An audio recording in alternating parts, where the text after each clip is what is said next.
Be more grind, rise, shine through the struggle.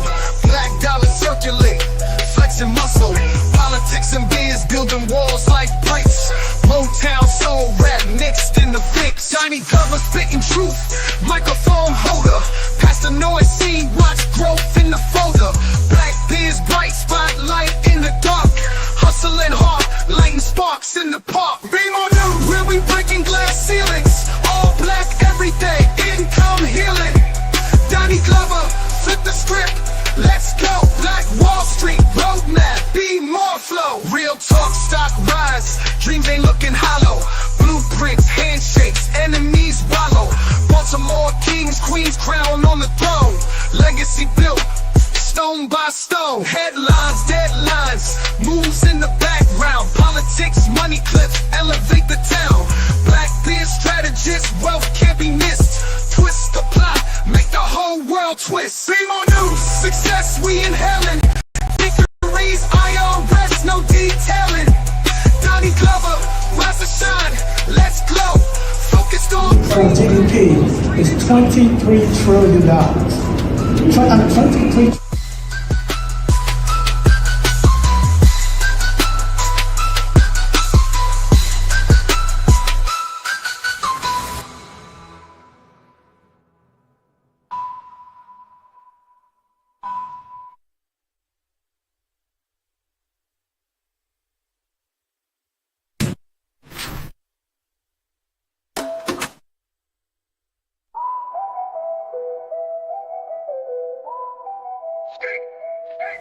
Be more grind, rise, shine through the struggle.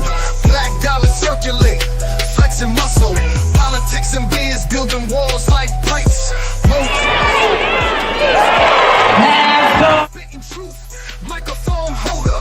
Past the noise scene, watch growth. First name's Doni, last name's Glover, in it to win it for the long haul, baby. Terrance Smalls, good morning. Welcome to the show.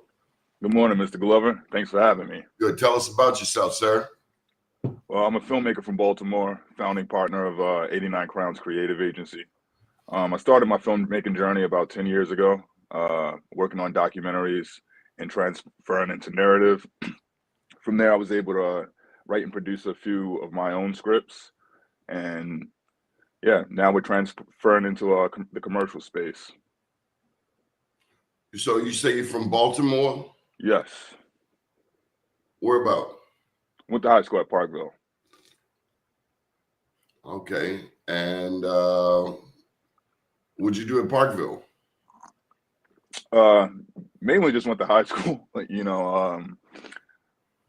back then I wasn't really involved too creatively in the things outside of drawing. So that was kind of one of the first creative journeys I took. Basically sketching anything that came to mind, pictures that I saw. Me and a few friends, we would collaborate and create comic books. And I think that was the first time I actually engaged in story and storyboarding. And those skills kind of prepared me for the future career in film. What is storyboarding? Storyboarding is it's a process of pre-production. Whenever you have an idea or a script, you want to be able to communicate those ideas clearly to other people and take them on a mental journey. So storyboarding is basically, it could be one frame per page or many frames per page, such as a comic book in a sense. But it takes anyone through that visual journey of this is what happens, this is what the frame will look like, this is the point of the story, piece by piece, scene by scene. And so what happened after Parkville? What'd you do? Spent some time at Morgan State University. During that time, I studied history and business. And from there, that's when I dove into studio engineering.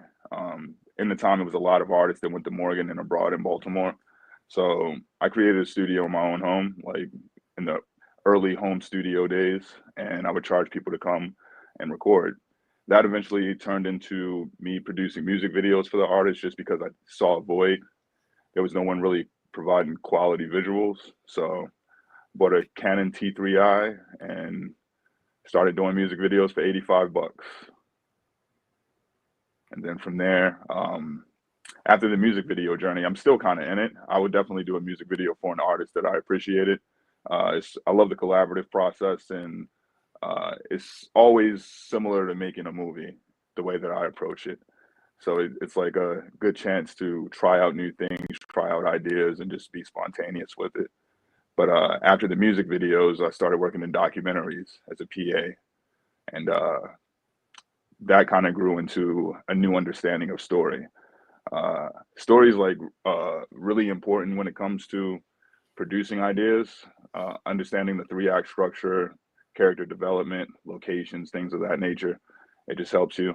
And documentary, definitely, that's like some of the purest storytelling there is. So what have you worked on?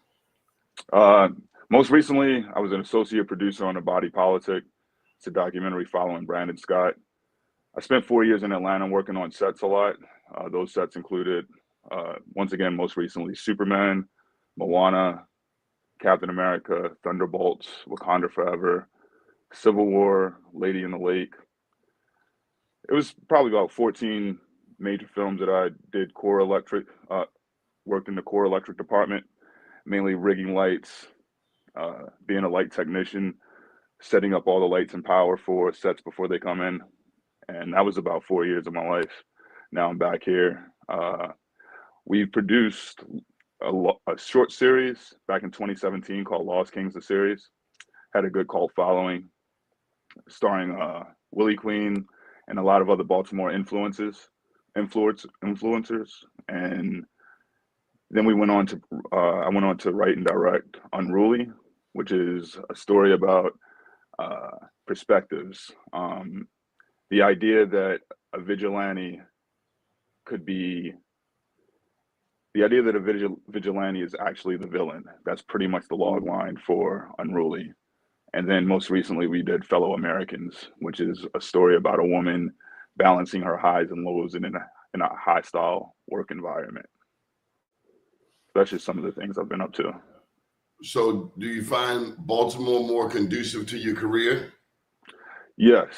It's not as big of a market for major productions, but when it comes to community and actually getting the things out that I need to get out, it's very conducive. My community is very strong when it comes to filmmaking, so we all pull together our resources. And then from in Atlanta, it's not that I don't have a community, but I feel like the talent pool in Baltimore, it might be smaller, but the potential is greater. So that's been my experience since 2017. Everything that we make is very community driven. People come out, donate time, donate resources, and we make something that everybody can be proud of. That's always the goal. So what's your goal now? My goal now is to get into the commercial space, produce commercials for brands, and use that energy to fuel our creative projects. We've been in the creative space for a long time, and I think we've accomplished a lot. So now it's time to see if we can get some of our ideas in front of a bigger audience. And what's your plan for that? Well, we formed 89 Crowns Creative Agency, me and 8 other creatives from Baltimore and the New York area. And from there, we're providing marketing services for a variety of businesses and brands and institutions in Baltimore. The first being Dos Migos Seafood Restaurant. We worked with the new South Clifton Park Association on a few initiatives. And with your help, we have a big pitch coming up next week. So thank you, Mr. Glover. What did I do? Oh, you put us in contact. We'll speak about that off air, but you gave us a contact. Okay. So what advice would you have for young creatives here in Baltimore? I would say know the rules before you want to break them. A lot of people like to find shortcuts in production and other things without knowing the full scope of how that shortcut will affect the long term.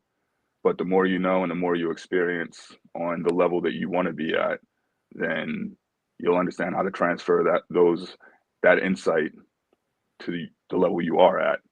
So I think that's my biggest, working in other places, Atlanta, New York, LA, and everything in between. You just see that it's a mode of operations when it comes to filmmaking, and it's there for a reason.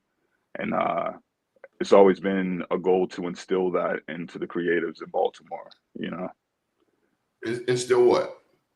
instill the idea in the proper way to, create. I feel like, in my experience, it took a while for me to understand the dynamics of a set, the responsibilities of each individual, and how that transfers to the larger project. So if I ever am unhappy with something that I see, I can identify what department or, what responsibilities didn't come through to the screen. So Are you expensive? I can be, but we scale our services. And I wouldn't say expensive. I would say we are a valued commodity. We create invaluable assets, and that costs.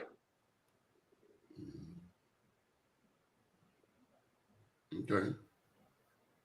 So tell me more about yourself. All right.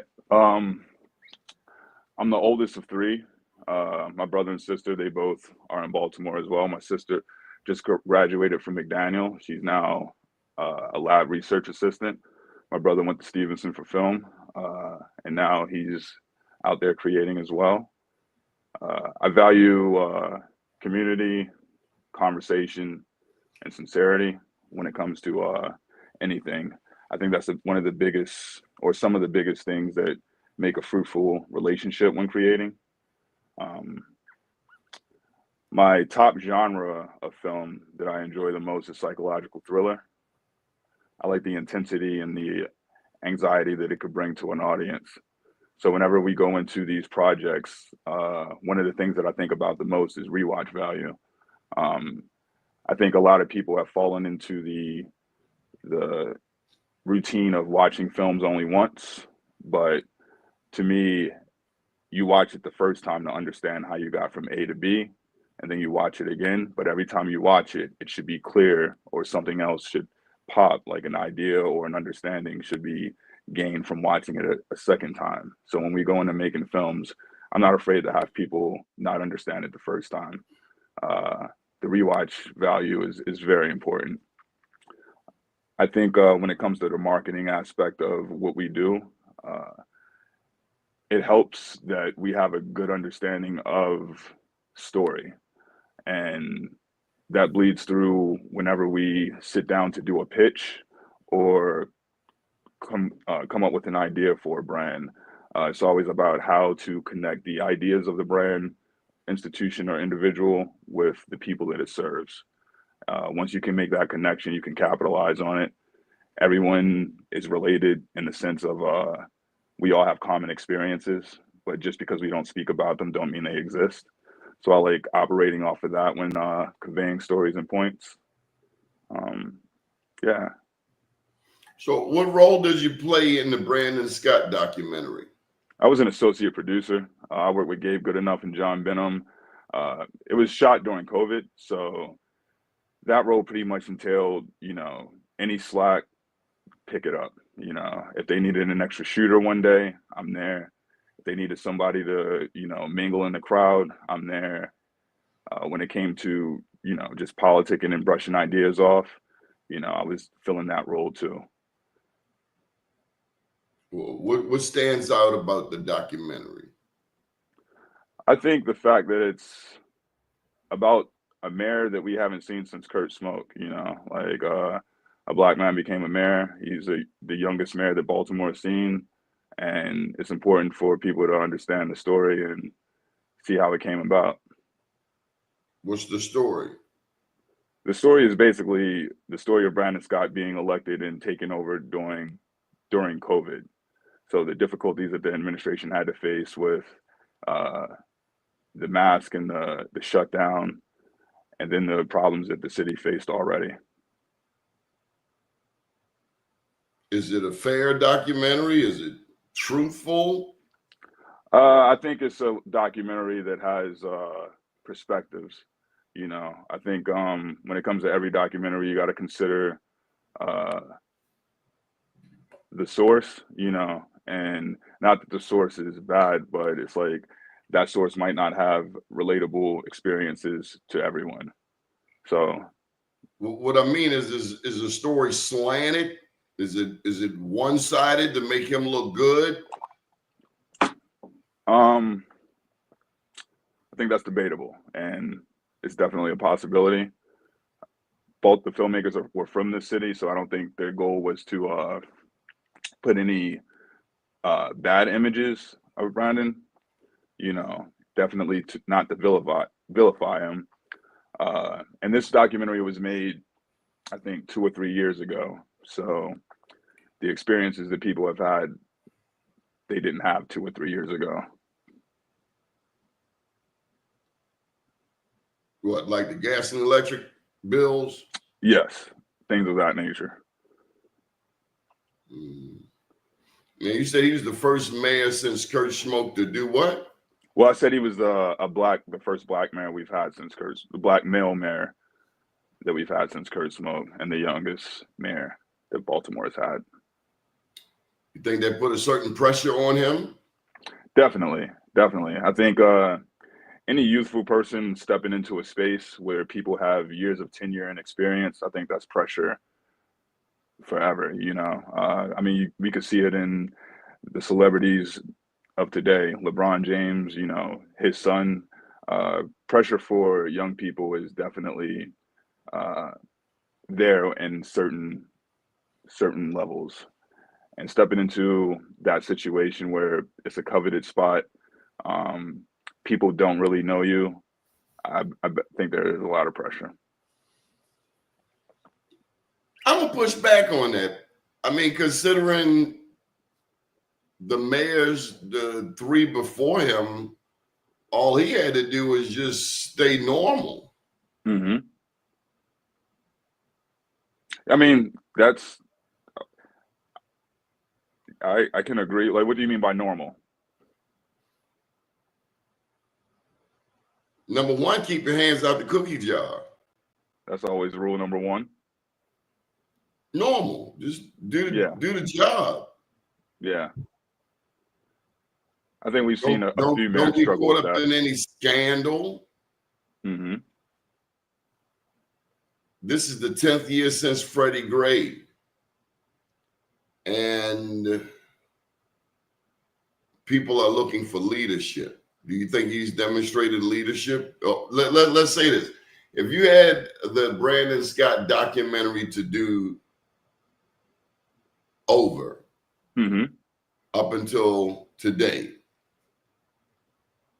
what ideas would you suggest to him to put into this redo?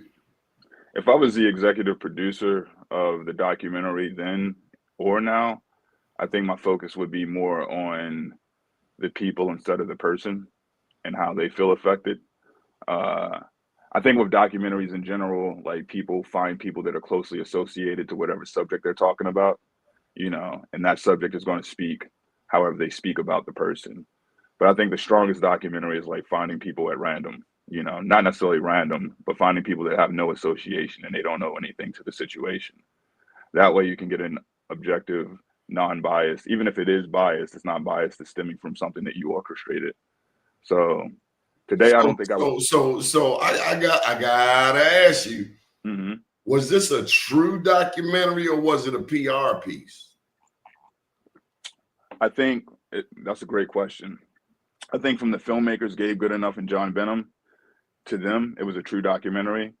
I think the way that it can be used today and the way that it's probably viewed and promoted, it seems like a PR piece. Because if it's a true documentary, it's going to look at the whole person, the good, the bad, the indifferent.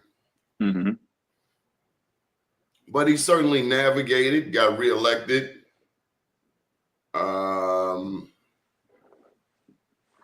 So if you had to do over, you'd get more random people to get their honest, pure feedback.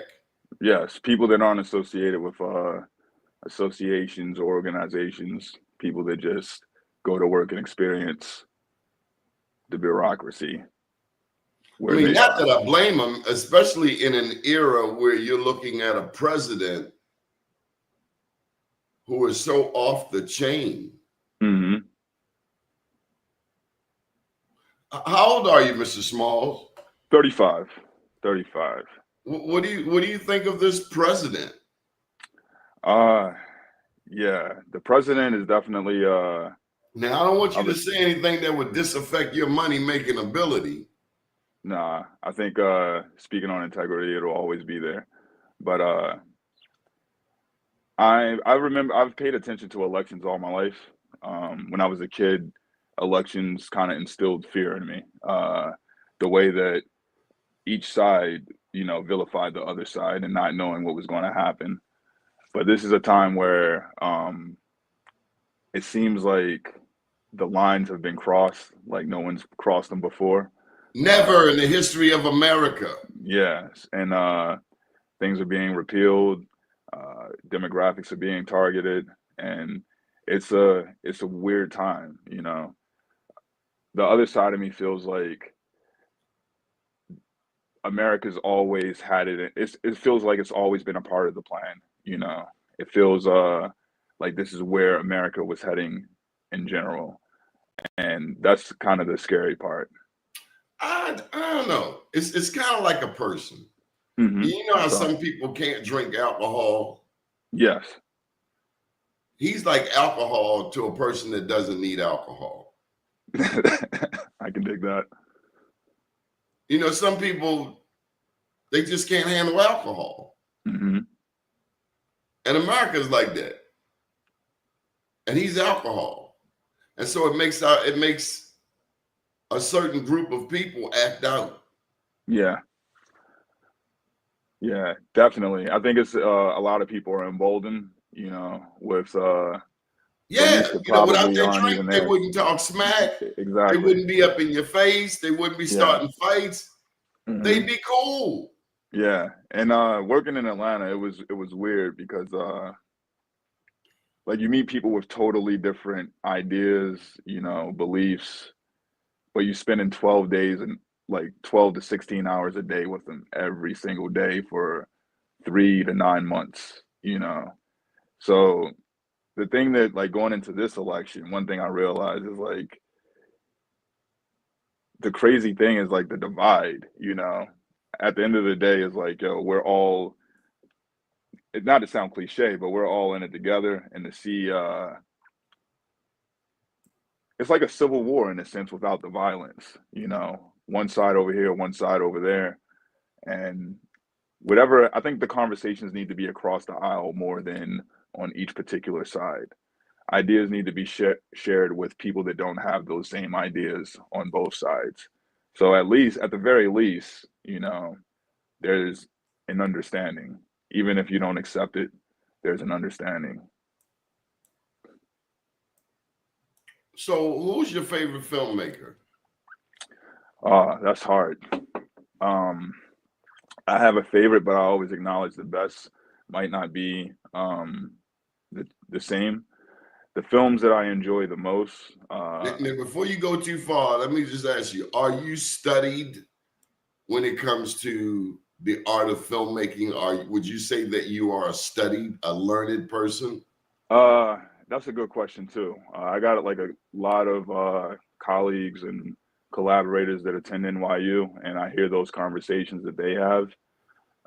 My conversations are vastly different. This way that I'm studied is through practice and experience, not necessarily through text and being taught. I've So been taught by you're self-taught. yes, yes, like the science and the idea of structure, I'm definitely aware of, but as far as the deep dive into, you know, classic films that are taught in schools, that's really not always my taste just because I can identify what I need to learn from something, but I don't need to engage in things that don't make me feel good. I don't need to sit through a movie for 3 hours to learn a lesson that other movies teach. That's the way I feel about it. I don't like the niching or the niche area where, oh, you haven't watched this film, then you must not be this, or you haven't experienced this, so you can't be this, you know. So yeah, I'm definitely self-taught, and that's been a lot of hard lessons. But the films that I've grown to enjoy the most is films from Darren Aronofsky definitely hit me, mostly because, like I said earlier, I don't understand them the first time, so it's necessary for me to rewatch. Um, of course, heavily influenced by Spike, and everyone from that class. John Singleton is a person who I've literally modeled marketing and approach, color contrast, and I've taken a lot of things from a lot of different directors and creators. And I've also acknowledged, like, at this point in life, it's not even always about the director. I've had the pleasure and the honor of working with, like, some of the most respected crew people in the industry, and just learning about their journey and what they put in and what they bring to a table of a great film. It just reinforces that idea. So let me ask you this: do you have any children? No. Do you plan to be a father? I do. Provided I find someone that is going to be a wife to make her the mother. Okay. Do you plan on teaching that child about your lineage? Yes, as much as I know and as much as I can learn, I definitely am. So this industry that you got into has a storied history. Mm-hmm. I mean, it's storytelling. Yes. And you know that I'm a journalist by Yes. profession. Yes. So this is my most recent book, Journalpreneur, and I go into how I'm able to parlay journalism and the internet into making money. Okay. Journalism, entrepreneurship. What's it called again? I'm gonna write that down. Journalpreneur. Okay. Can you see it okay? Yes, let me get a screenshot. There we go. And so one of the things that's very important to me as a Black journalist, because we are in America, right? Yeah. Is knowing how my industry came about. Yes. And it started technically on March 16th, 1827, when the first Black newspaper came about. Who was myself, I'm a history buff, and I just need to, that's how my dad trained me to know the story, to know what the heck happened. Mm-hmm. And so I would encourage you to learn about the history of your industry. And 1827, slavery was still in effect. Yes. So these are people that got out there and created a newspaper, and they were advocating. They had a purpose. Mm-hmm. It wasn't just creating a newspaper. It was creating a newspaper because the non-Black newspapers were not telling us what we needed to know. We needed to know, for instance, what cities, what states to stay away from, or where lynchings were occurring. Are you familiar with lynchings? Very. Yeah, they didn't. They were a menace, especially to our soldiers who had just come back from fighting for this country, and they get back to America, and America treat them like trash. Mm-hmm. That wasn't cool. So as I learned about that history, I better understood what role I play in it. Mm-hmm. So you see this picture of this guy. Have you Googled him yet? Oscar Michaud? Not yet. I'm vaguely familiar. No, sir. This is the Donnie Glover Show. You're going to have to be very familiar with this man because he is to your industry what John Russworm and Samuel Cornish are to my industry. He is the first black filmmaker. Okay. They're not going to teach you that at NYU. Yeah, I bet. No slight, but I haven't heard from the people I know who have attended NYU any mention of an Oscar show. Not that they haven't. I mean, New York is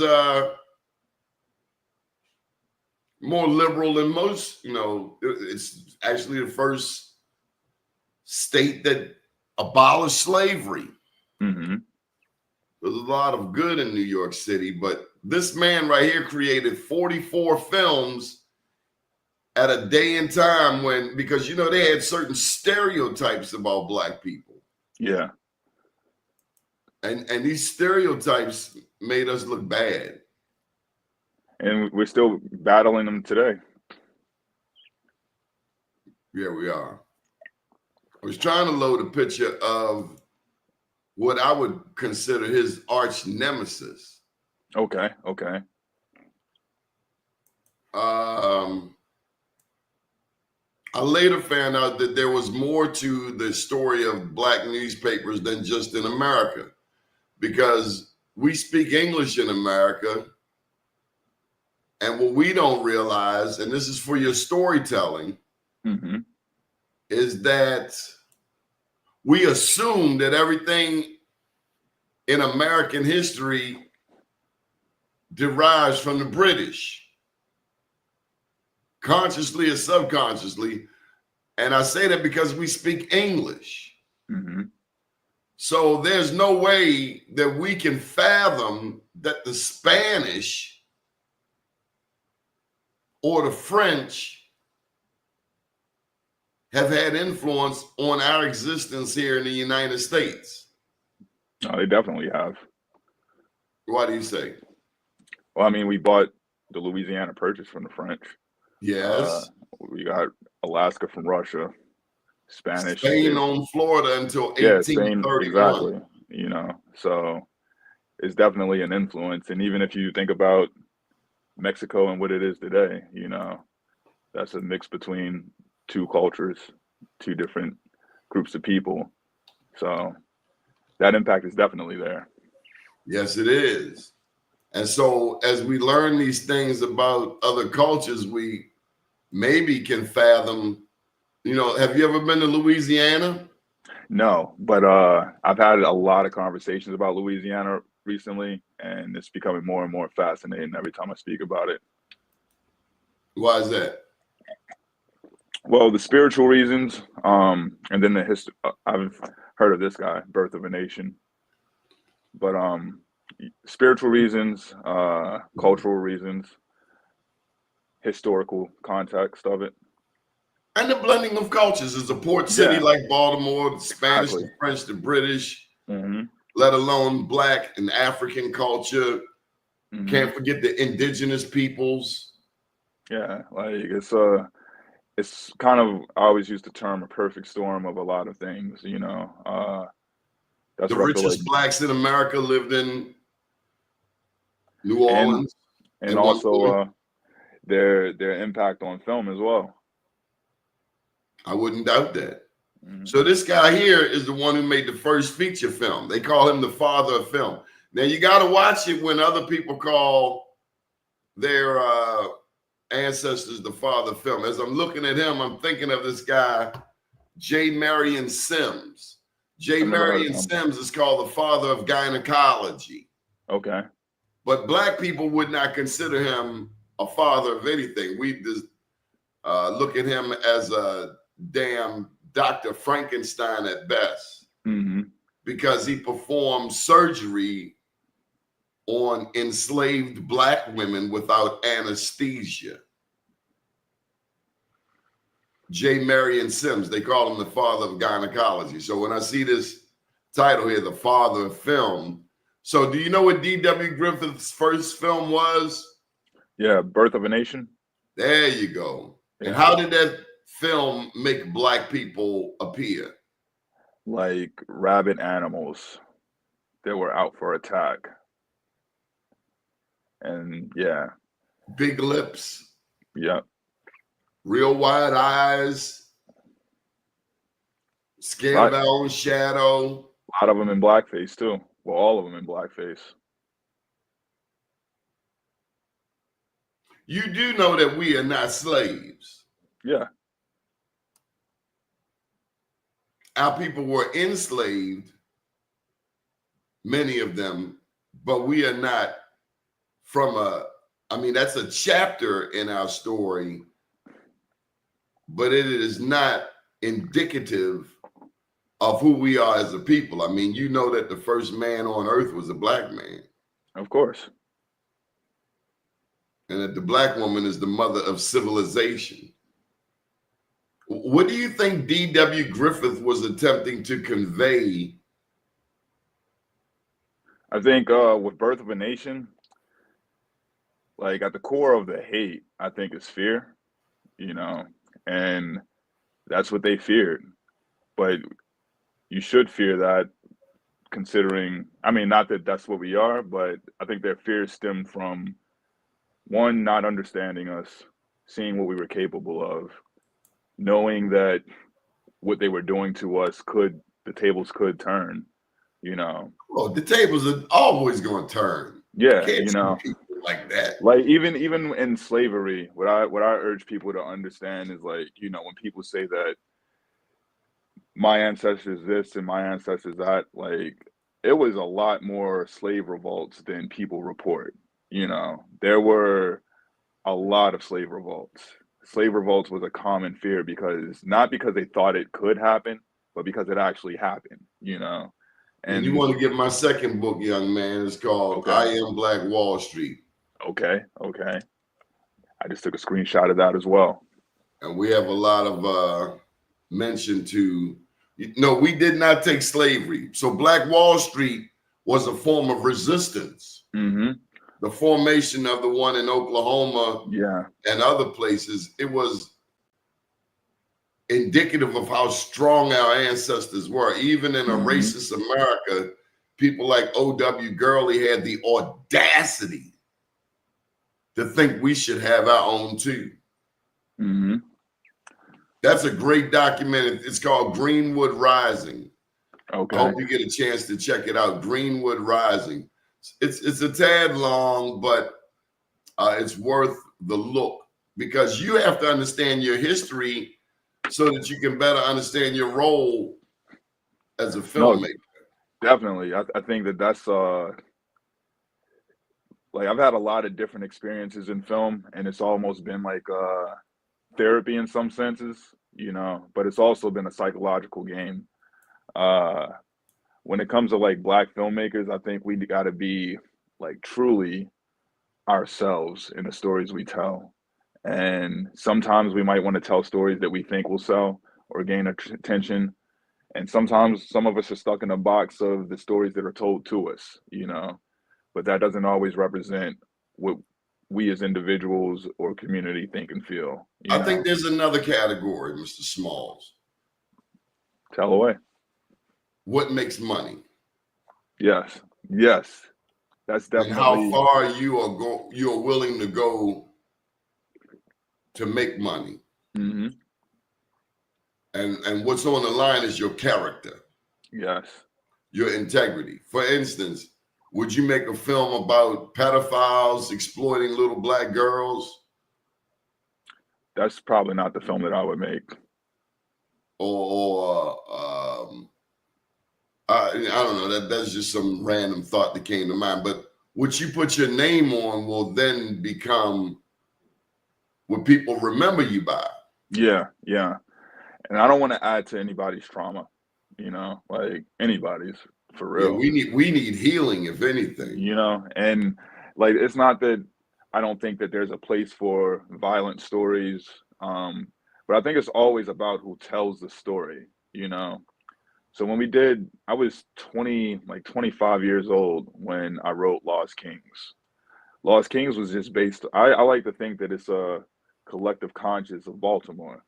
It had corrupt police officers, it had dirt bikes, and it had young people. at the time, my age, you know, I'm writing this in a place where all of that stuff is literally around me. You know, I was the person that was riding behind the pack, taking pictures of the pack, you know, and giving them the pictures, giving them the photos and the videos, you know, creating content for various bike riders, chilling with them, working with artists, making music, and also experiencing the bad stuff in Baltimore as well, you know, hearing the shots, losing friends. So when I wrote Lost Kings, that's the place that was coming from, you know, and that's the substance of the show. But I've had a lot of people tell me that's not what we need, or I've had white people tell me, you know, about black on black violence. And I think it's different. Like the difference between like someone that's I think the main difference when it comes to content like that, even the content that you mentioned, like about the pedophile exploiting young black girls, if that's not your experience, then it's a bothersome thing if you present it and exploit it, you know. But if that's your experience, how can you argue with it? You know, I think when I watch violent films and it's like black people dealing drugs, who wrote the show? Who's the showrunner? Who's the producer? You know, how can I better understand these? Oh, that person looks like they're capitalizing off trauma versus this person is writing about their literal experiences. It's two different vibes and two different fields. Even when you go back to the 70s and you see things like, you know, the term black exploitation films, it's like when I watch Superfly or when I watch something that's actually created by black people, it feels different than when I watch the goofiness that was created by people that aren't black, you know. Those films feel like the black exploitation films because everything is exaggerated, you know. The whether it's the dialogue, the costumes, the actions, whatever it is, it's super exaggerated by people that don't understand the culture, you know. Maybe they do understand the culture, and maybe their true intention is to do like D.W. Griffith and further demean and degrade. Let's be clear: And the now birth that's of and a that's nation yeah. was a negative piece. They showed it to visitors from other countries, Mhm. essentially saying, "This is how we handle black people." Yeah, and I that is actually a very good point because I don't give them I underestimate their pettiness, you know, in a sense.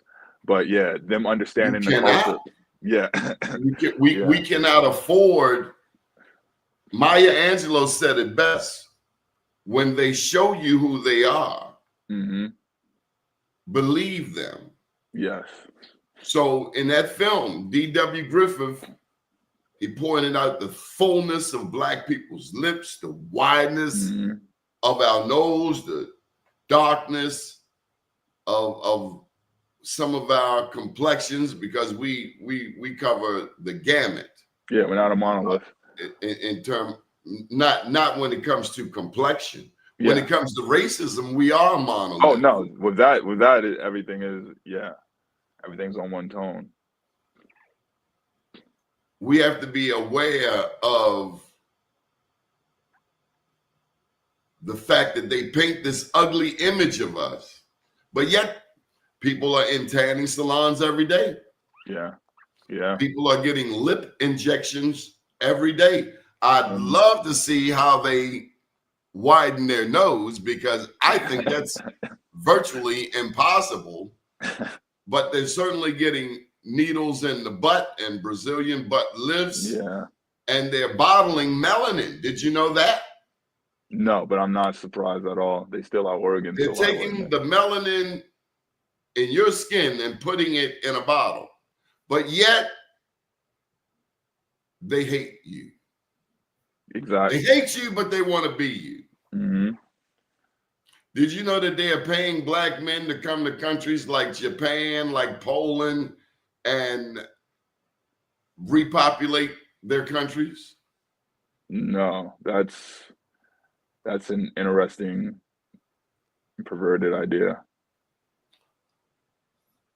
We better pay attention. Yeah.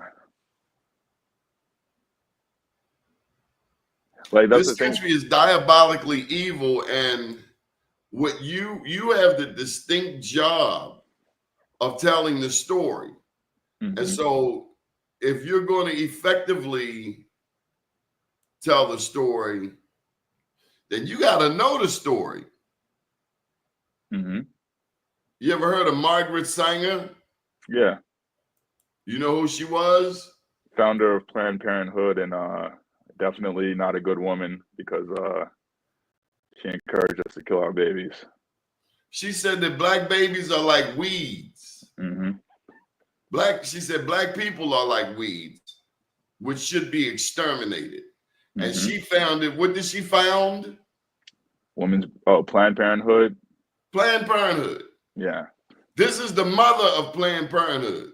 Mm-hmm. Now, this is what a lot of people don't know. She was a mentee of Charles Galton, and he was a eugenicist. He believed in eugenics. Mm-hmm. Eugenics was Adolf Hitler master race thing. See, Yeah. you got a lot of conflicting ideas in the mind of a wicked little boy, because that's what a lot of racists are, wicked children. Oh, yeah. Who don't know the history, because all mankind trace their roots back to Africa. So Mm-hmm. if you hate your mother, that means you hate yourself. Yeah. And that's quite a possibility because Possibility. that's quite It's the fact. evident. No. It's Yeah, self-hate.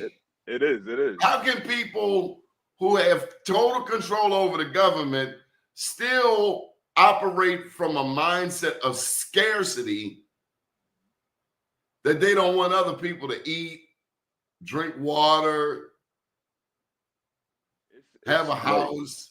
You've got all of this, like South Africa. Mm-mm. These Dutch traveled from the Netherlands all the way to South Africa. The South Africans lost the fight and now have to live on the worst part of the land. Yeah, that's South Africa always perplexes me. I know a lot of people that travel to South Africa. I haven't been to Africa yet, but I don't know how I would exactly feel about going to South Africa. You ever heard of Shaka Zulu? Yes. I love to see the films where Shaka Zulu slaughters the British. Same. Even back to Cowboy and Indians film, I was always for the Indians. Mm-hmm. As a little kid, I was like, go Indians. It's something about that though. That's actually an interesting point that I feel like needs to be studied. Like in American culture, I feel like Black people, we praise, and that's actually kind of what Unruly, one of our films, is about. We often praise the person on the opposite side because we're often represented as the person on the opposite side of the hero.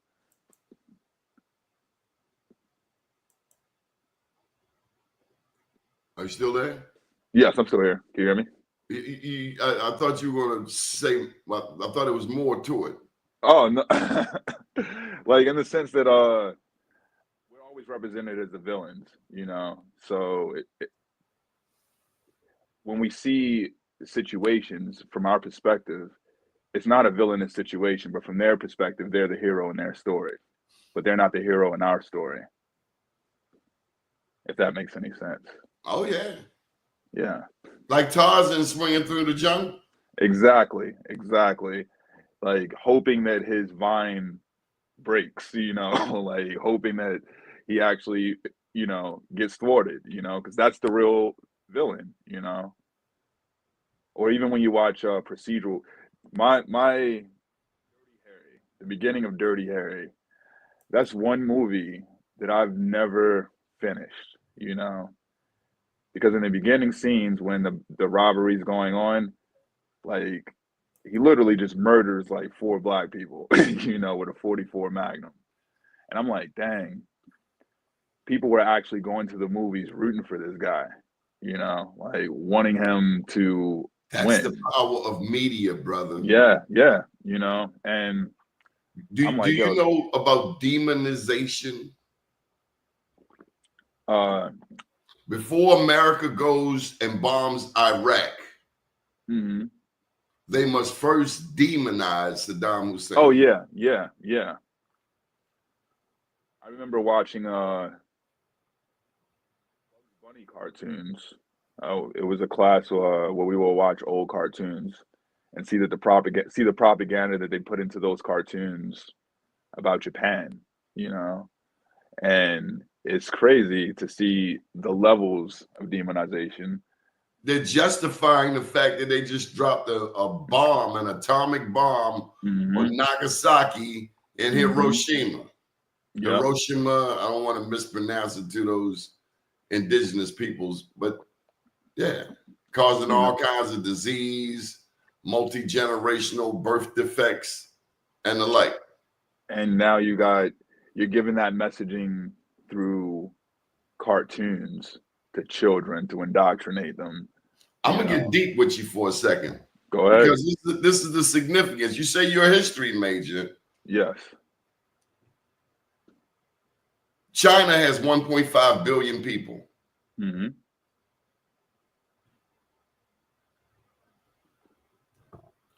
The United Kingdom, I know London has about 9 million people. Let me just get my numbers right. Okay. How many people in the UK? In 2023, the population. So they got 70 million in the UK. 9 million in London itself. Mm-hmm. 70 million versus 1.5 billion. How in the world did this little island country, because Africa is vast. Yeah. The continent, 54 countries. This little island, how did they come to own Hong Kong? They owned Hong Kong until 1997, for 150 years. Was that part of the Opium Wars? Yes, young man. Yeah. The Opium Wars. I'm glad you know that, because now I don't have to waste too much time. Today, where does fentanyl come from? Is it the Golden Triangle? 90% of the fentanyl comes from China. Okay. Dang. So we poison them. We terrorize them, just like the dude standing on the corner slinging rock, dope, and coke is terrorizing the black community. No, boy. They terrorize China with that opium. Yeah, you want some opium? Yeah. It's to the extent that they got control of Hong Kong. That's like the Russians getting control of New York City. Yeah. We got Hong Kong for 150 years. So is China just giving us or giving the West? Yeah. The West gave them? I think definitely it's two different experiences. Like, to bring it back to the film, we release a film in other countries, it's a different poster, that fits what they need. When they give us TikTok is way different from the experience that they have, So I think it's the same thing. Jackie Chan damn near disowned his child because his child was caught smoking weed. They don't play about drugs over there, So I think it's just a flip of, oh, this is what they did to us, and we have the manufacturing power. Let's give it to them. And that's what white people are afraid of in this country. Mm-hmm. It's really a return on investment, like you invested into their demise and now they invest into yours. When that's really not our nature. Mm-hmm. No, I think we have sometimes too much compassion. There are white addicts right outside my house, right outside my door, panhandling in the black community. So when I see these white racists on social media saying, go Trump, go Trump, go Trump, and I'm looking outside and I'm seeing the poorest white people, certainly mentally poor. I'm not saying they come from poor backgrounds, but they damn near buy dope. So something is poor. Yeah. Something is broken. But that's how, because it's never really been about race. There are more poor white people than there are rich white people. Oh, definitely. They come together under this whiteness, not Mm. all, but that's the rallying point because they are afraid of us and they're Yeah. afraid of the repercussions from their actions. Don't be scared now. No, Because if you were truly mindful, you would stop. yeah. You would stop this fool from firing people, gutting And federal. that's like the biggest thing that I always think is like racism, even if it's not rewarded in their community, it's not demonized, you know, to the point where, like when we spoke about lynchings earlier, right? The idea that take your family to an outing, watch a man be hung, beaten, hung, tortured, and then go home and enjoy time with your family. Go to work next day. Those are the actions of a mentally sick child. Yes, but not only that, certainly not an adult. Every person that validated it, from "Hey, honey, here's your dinner," to "Good job at work today." Like the people walking down the street, "Yo, I saw you at the lynching." You know, it's like it's a weird. It's validated, even if you're a person that's like, "No, I don't like that." You know, it's crazy to say, but that person has more of a duty that's inside that circle or inside that institution, more of a duty to any Black person outside to stop it if that's the way that they truly feel. When people have like the conversations today are crazy, you know. It's I don't know how I focus mainly on creating because I don't understand people, you know. I understand my history and I understand, you know, our condition and our situation, but it doesn't make sense, you know. A lot of things just don't make sense. Do you have a passport? Yes, I do. Where have you been?